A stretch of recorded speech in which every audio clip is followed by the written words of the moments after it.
भारत के हथियार खरीदने की दुनिया में मची होड़। अब इस देश ने मांगा भारत का इंडिया के हथियारों का दुनिया भर में डंका। ब्रह्मोस और तेजस खरीदने में कई देशों ने दिखाई दिलचस्पी, यहाँ तक कि स्वदेशी तोप भी।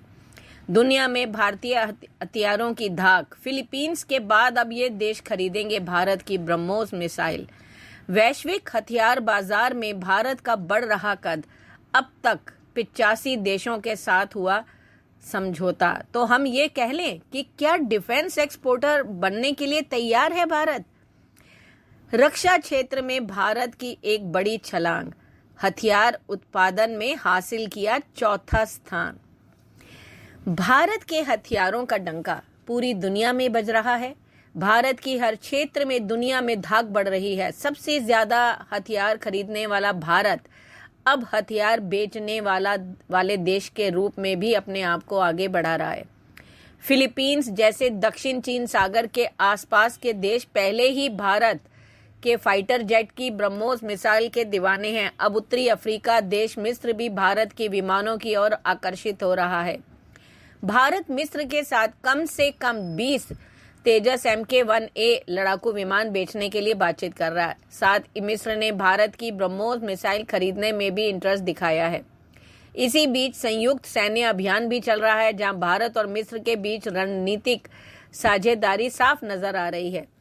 इसी बीच मिस्र में संयुक्त अभ्यास के दौरान भारतीय वायु सेना के 5 MiG-29 लड़ाकू विमान उड़ान भर रहे हैं। इसके साथ 2 IL-78 एरियल रिफ्यूलर, 2 C-130 और 2 C-17 विमान के साथ करीब 150 थल सैनिकों का दल भी मिस्र पहुंच गया है।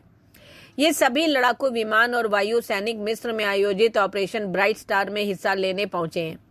इस सैन्य अभ्यास में अमेरिका, सऊदी अरब, ग्रीस और कतर की वायु सेनाएं भी हिस्सा ले रही है। इस अभ्यास की शुरुआत 27 अगस्त को हुई थी, जो 16 सितंबर तक जारी रहेगी। ऑपरेशन ब्राइट स्टार को मोहम्मद नागोई मिलिट्री सेंटर में आयोजित किया गया है। भारतीय लड़ाकू विमानों के मिस्र पहुंचने को दोनों देशों के बीच बढ़ते रणनीतिक संबंधों से जोड़कर देखा जा रहा है। भारत की ब्रह्मोस मिसाइल खरीदने के लिए इंडोनेशिया के साथ करार होने जा रहा है। यह सौदा इस साल के अंत या अगले साल की शुरुआत में हो सकता है। भारत से ब्रह्मोस मिसाइल का आयात करने वाले इंडोनेशिया आसियान का दूसरा देश होगा। इससे पहले फिलीपींस के साथ यह मिसाइल भारत जो है बेच चुका है। हालांकि इस सौदे से पहले ही हस्ताक्षर हो सकते थे, लेकिन इंडोनेशिया के आंतरिक मामलों की वजह से इस साल के अंत तक या अगले साल की शुरुआत तक ये हस्ताक्षर होने की उम्मीद है। अभी हम जिन देशों को अपने रक्षा उपकरण बेच रहे हैं उनमें Vietnam, Bhutan, Bangladesh, Sri Lanka, Myanmar, Maldives, Mauritius समेत अन्य कई देश शामिल हैं। वियतनाम के साथ हमने सुपरसोनिक क्रूज ब्रह्मोस मिसाइल बिक्री करने की डील की है। पिनाका रॉकेट लॉन्चर को खरीदने के लिए आर्मेनिया आगे आया है। आकाश मिसाइल की खरीदारी के लिए फिलीपींस, वियतनाम, सऊदी अरब ने अपने कदम आगे बढ़ाए हैं। म्यांमार और फिलीपींस ने ध्रुव हेलीकॉप्टर को खरीदने में अपनी रुचि दिखाई है। मलेशिया 15 तेजस लड़ाकू विमानों को अपनाने को तैयार हुआ है। ये सभी देश अपनी रक्षा जरूरतों को पूरा करने के लिए भारत की तरफ देख रहे हैं, जो कि हमारे लिए तो जरूर एक अच्छी बात है। पर सवाल है क्या हम वैश्विक मांग को पूरा कर पाएंगे। यदि वर्तमान परिस्थितियों और वैश्विक बाजार की मांग को देखें तो हम कह सकते हैं कि अभी हम इसे पूरा नहीं कर पाएंगे। इसके लिए कम से कम हमें आगामी 1 दशक तक अपने आप को तैयार करने में देना होगा। सवाल यह भी है कि क्या हम युद्ध के दौरान भारत निर्मित रक्षा प्रणालियों के साथ अपने दुश्मन को काबू में कर सकते हैं। इस लक्ष्य को हासिल करने के लिए DRDO ने अपनी बहुत सारी ऊर्जा और समय खपाया है। भारतीय सशस्त्र बलों को अंतर महाद्वीपीय बैलिस्टिक मिसाइलों यानी ICBM की अग्नि श्रृंखला, नौसैनिक बैलिस्टिक मिसाइलों और सुपरसोनिक ब्रह्मोस क्रूज मिसाइल जैसी विश्व स्तरीय प्रणालियों से लैस करने में सक्षम रहा है, जिसे हम प्रतिबंधों के कारण शुरुआती दौर में हासिल नहीं कर सकते।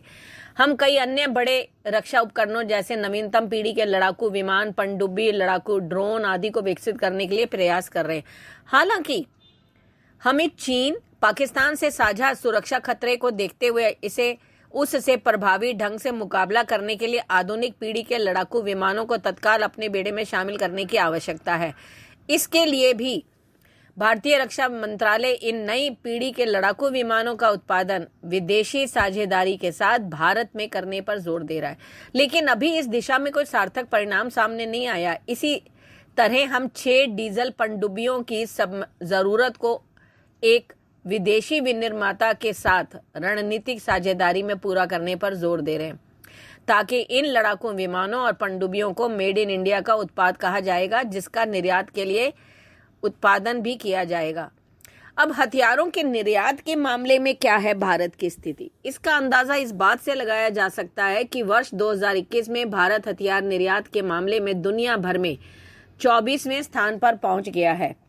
यह हम नहीं बल्कि Stockholm International Peace Research Institute की 2021 की रिपोर्ट कह रही है। यानी हथियार निर्यात के क्षेत्र में भारत का दबदबा बढ़ रहा है। अब भारत हथियारों को खरीदता ही नहीं बल्कि वह स्वदेशी हथियारों को दूसरे मुल्क में बेच भी रहा है। अब किन देशों को वो बेच रहा है? कौन से टॉप 25 देशों में देश जो हैं वो शामिल है? हथियारों के निर्यात के मामले में भारत ने एक ऊंचाई हासिल की है। मोदी सरकार के मेक इन इंडिया कार्यक्रम के तहत भारत इस दिशा में एक नए कीर्तिमान की ओर अग्रसर है। ऐसे में यह जानते हैं कि मोदी सरकार की वेपन डिप्लोमेसी क्या है। क्या है भारत की वेपन डिप्लोमेसी? 21वीं सदी का भारत एकदम नया है। वह स्वावलंबी होने की दिशा में अग्रसर है। भारत ने सभी क्षेत्रों में पूरी दुनिया को अपना लोहा मनवाया है। आज इस कड़ी में हम रक्षा क्षेत्र की बात करेंगे। भारत दुनिया के उन मुल्कों की जमात में शामिल है जो रक्षा क्षेत्र में एक नया आयाम हासिल कर रहे हैं। हथियारों के निर्यात के मामले में भारत ने एक ऊंचाई हासिल की है। मोदी सरकार के मेक इन इंडिया कार्यक्रम के तहत भारत इस दिशा में एक नए कीर्तिमान की ओर अग्रसर है। ऐसे में यह जानते हैं कि मोदी सरकार की वेपन डिप्लोमेसी क्या रही और हथियारों के निर्यात के मामले में भारत की स्थिति क्या है। देखो, इसका अंदाजा हम इसी से लगा सकते हैं कि वर्ष 2021 में भारत हथियार निर्यात के मामले में दुनिया भर में 24वें स्थान पर पहुंच गया। यह हम नहीं बल्कि Stockholm International Peace Research Institute की रिपोर्ट कहती है, जैसा कि मैंने अभी आपको बताया। मुल्कों के साथ हुआ भारत का रक्षा सौदा।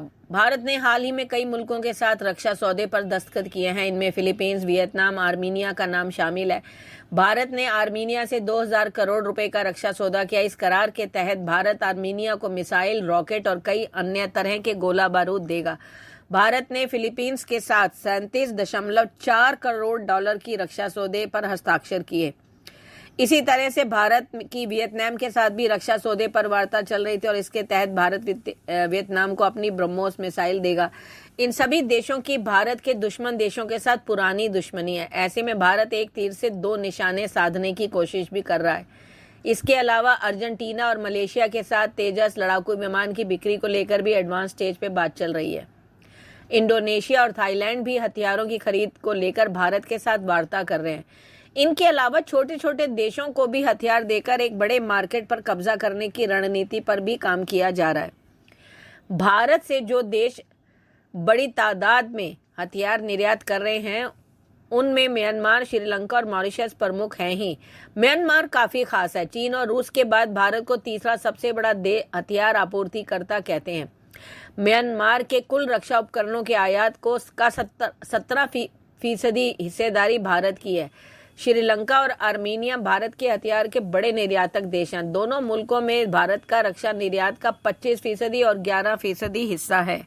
भारत मिस्र के साथ कम से कम 20 तेजस MK-1 एयर लड़ाकू विमान बेचने के लिए बातचीत कर रहा है। फाइट ब्रह्मोस मिसाइल को खरीदने में भी वो रुचि दिखा रहा है और इस समय में भारत को मिस्र में अपना बड़ा खरीदार नजर आ रहा है। भारत सरकार ने हाल ही में रक्षा क्षेत्र में आत्मनिर्भरता हासिल करने के लिए कई दूरगामी कदम उठाए हैं, लेकिन इससे पहले ही भारत अपनी सेना के लिए कई हथियारों का निर्माण करता रहा है। यही नहीं, आज हिंदुस्तान कई हथियारों के मामले में सिर्फ अपनी जरूरतें ही पूरी नहीं कर रहा बल्कि करीब 42 देशों को हथियारों का निर्यात भी कर रहा है, जिसमें कई बड़े देश भी शामिल हैं जैसे Qatar, Lebanon, Iraq, Ecuador, Japan जैसे देशों को भारत बॉडी प्रोटेक्टिंग उपकरण निर्यात कर रहा है। तो फिलीपींस को ब्रह्मोस मिसाइल निर्यात करने का सौदा कर चुका। मलेशिया भी 18 विमानों का ऑर्डर दिया है। इसके अलावा अर्जेंटीना, इजिप्ट और फिलीपींस भी तेजस विमान खरीदने की इच्छा जाहिर कर चुके हैं। यही नहीं, भारत को मिसाइल, रॉकेट, गोला बारूद के लिए आर्मीनिया से $245 मिलियन का ऑर्डर मिला है, जो अपने आप में काफी बड़ा है। सरकारी रक्षा कंपनियों को वित्तीय वर्ष 2023 तक अपने कुल राजस्व का 25% हिस्सा निर्यात के जरिए प्राप्त करने का लक्ष्य निर्धारित किया है। धन्यवाद।